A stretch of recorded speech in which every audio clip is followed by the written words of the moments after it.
గమనించండి ప్రియమైన దేవుని పిల్లలారా, దుష్టుడు తన ఆలోచన చేత దేవుని పిల్లలైన వారిని ఏ విధంగా దారి తప్పిస్తున్నాడో ఈ పాఠాలలో మనం నేర్చుకుంటూ ఉన్నాం. బైబిల్ గ్రంథంలో ఆదికాండం 19వ అధ్యాయం 35వ వచనంలో లోతు కుటుంబాన్ని గురించి మనం ఆలోచిస్తాం.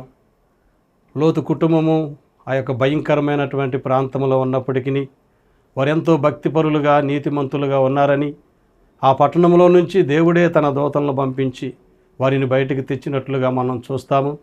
అయితే లోతు కుమార్తెలలో దుష్టుడు ప్రవేశించి వాడి ఆలోచనల చేత వారి కుటుంబంలో భయంకరమైన శాపాన్ని తెచ్చిపెట్టినట్లుగా మనం చూస్తూ ఉన్నాం.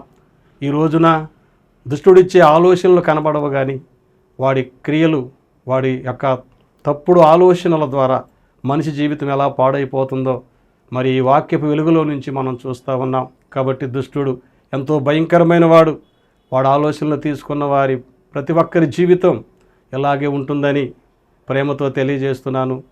దేవుని ఆలోచనల కొరకు దేవుని సన్నిధిలో కనిపెట్టి దేవుడిచ్చే ఆలోచనలతో నడవాలని కోరుకుంటూ నా మాటలు ముగిస్తున్నాను. దేవుడు ఈ వాక్యమును దీవించునుగాక. ఆమేన్.